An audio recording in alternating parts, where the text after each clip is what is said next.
आला हजरत को आला हजरत क्यों कहते हैं?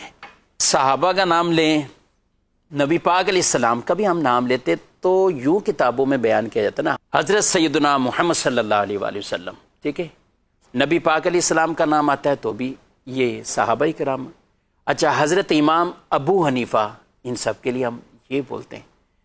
और इमाम अहले सुन्नत का जब आता है तो वहाँ हज़रत इमाम अहमद रज़ा ये भी बोला जाता है, लिखा जाता है, लेकिन जो इनका एक लक़ब मशहूर आला हज़रत, क्या है ये?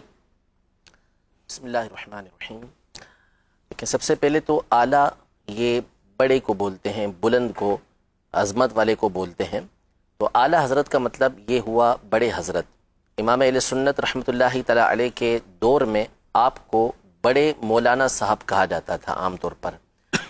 अच्छा, अब ये जो आपने ख़ुद इब्तिदा फरमा दी इस हवाले से कि नबी के करीम सल्लल्लाहु तआला अलैहि वसल्लम के नाम के साथ हम देखें तो आम तौर पे हज़रत सैयदना मोहम्मद रसूलुल्लाह सल्लल्लाहु अलैहि वसल्लम के अल्फाज इस्तेमाल किए जाते हैं, या हज़रत सैयदना अबू बकर सिद्दीक़ रदी अल्लाह तआला अन्हु, हज़रत सैयदना अली अल मुर्तज़ा रदी अल्लाह तआला अन्हु, सबके साथ हज़रत के लफ्ज़ इस्तेमाल किए जाते हैं। और आला हज़रत के साथ जो है वो आला हज़रत का लफ्ज़ हम इस्तेमाल करते हैं।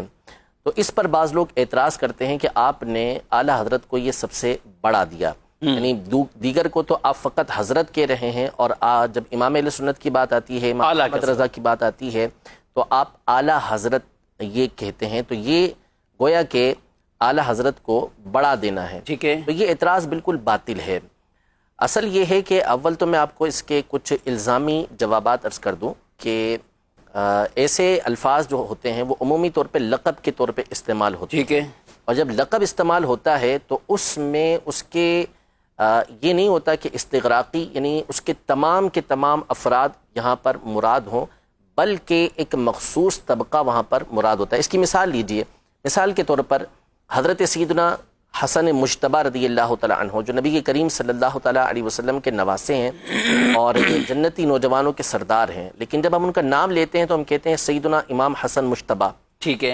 इमाम हुसैन रदी अल्लाह तआला अन्हु, सही, शहीद करबला, जन्नती नौजवानों के सरदार हैं, लेकिन क्या कहा जाता है? इमाम हुसैन, ठीक है। इमाम मोहम्मद बाक़िर रदी अल्लाह तआला अन्हु अहले बैत अतहार में से हैं, इमाम आज़म के असातिज़ा में से हैं। इमाम जाफ़र सादिक अहले बैत अतहार में से हैं, इमाम आज़म के असातिज़ा में से हैं। इमाम हसन बसरी, इमाम इब्न सीरीन, इमाम मालिक, इमाम शाफ़ई, इमाम अहमद बिन हम्बल। आप ताबईन के नाम के साथ चलते चले जाएँ कि अकाबिर ताबईन जो हैं या तबअ ताबईन जो हैं या उनके बाद के अफराद हैं, तो उनके साथ हम बोलते हैं इमाम।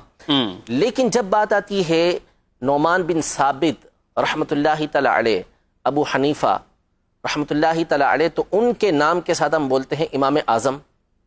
आज़म और आला का माना एक ही है, यानी बड़े इमाम। तो अब कोई ये इतराज़ करे कि यार आपने तो इमाम आज़म को इमाम हसन मुज्तबा से बढ़ा दिया, इमाम हुसैन से बढ़ा दिया, हालांकि ऐसा कोई भी नहीं कहता, ठीक है। ये एक मिसाल हो गई इल्मी एतबार से। अब मिसाल के तौर पर एक और मिसाल दुनियावी एतबार से, हमारे जो कायद हैं, हमारे रहनुमा, सबसे बड़े रहनुमा कौन है? नबी करीम सल्लल्लाहु तआला अलैहि वसल्लम की ज़ात गिरामी। हमारे कायद हम ये कहेंगे कि अबू बकर सिद्दीक़ रदी अल्लाह तआला अन्हु हैं, हमारे कायद खुलफ़ाए राशिदीन हैं, हमारे कायद अहले बैत अतहार हैं। हम कायद कहते हैं कि कायद अहले सुन्नत फ़ुला कायद, फ़ुला कायद, फ़ुला कायद, लेकिन जब मोहम्मद अली जिन्ना साहब का नाम आता है तो हम क्या कहते हैं? कायद आज़म। तो क्या कायद आज़म कह के हमने उनको नबी के करीम सल्लल्लाहु अलैहि वसल्लम से बड़ा कायद बना दिया?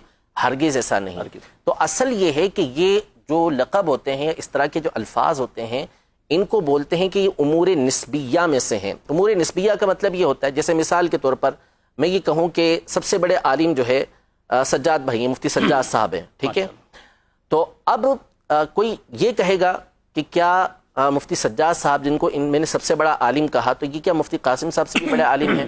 ज़ाहिर सी बात है कि हम में से कोई भी नहीं कहेगा कि मुफ्ती कासिम साहब से बड़े आलिम हैं, बल्कि इसका मतलब क्या हुआ कि हम जो यहाँ पर अफराद मौजूद हैं, हम में सबसे बढ़कर इल्म के अंदर ये हैं।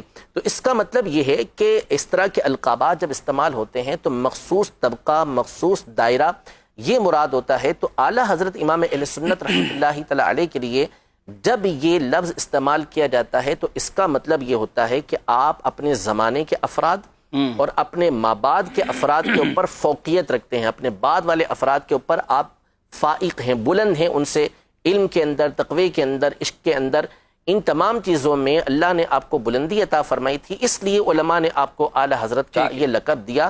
نعوذ باللہ اس کا مطلب یہ نہیں ہوتا کہ پچھلے جو بڑے بڑے اکابر گزرے ہیں ان کے اوپر اعلیٰ حضرت رحمۃ اللہ تعالی علیہ کو فوقیت دی جا رہی ہے۔ قرآن مجید فرقان حمید میں اللہ تبارک و تعالی ارشاد فرماتا ہے یرفع اللہ الذین آمنوا منکم والذین اوتوا العلم درجات، کہ اللہ تبارک و تعالی تم میں سے ان لوگوں کے درجات کو بلند کرتا ہے جو ایمان والے ہیں، بالخصوص ان کے درجات کو بلند کرتا ہے کہ جو علم والے ہیں۔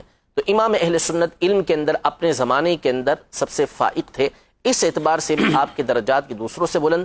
قرآن پاک میں ایک اور مقام پہ اللہ تبارک و تعالی ارشاد فرماتا ہے وَأَنْتُمُ الْأَعْلَوْنَ إِن كُنْتُم مُؤْمِنِينَ، اگر تم ایمان والے ہو، مومن ہو تو تم ہی اعلیٰ ہو۔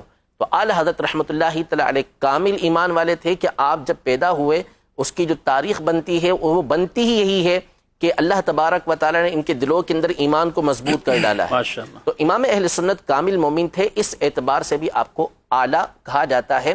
تو نعوذ باللہ اس کا مطلب یہ نہیں کہ آپ پچھلوں سے بھی یعنی جو اکابر تابعین ہیں، جو صحابہ کرام علیہم رضوان ہیں، ان سے بھی اعلیٰ ہوں، ایسا نہیں، بلکہ اپنے ایک دائرے کار کے اندر اپنے بعد والوں کے اوپر آپ کو یہ الفاظ، یہ لفظ جب بولے جاتا ہے تو ان میں بلندی مراد ہوتی ہے، اور لقب جب دیے جاتے ہیں نا تو لقب سے ایک مخصوص شخصیت مراد ہوتی ہے، اس میں استغراق، یعنی تمام کے تمام کو گھیر لینا یہ مراد نہیں ہوا کرتا۔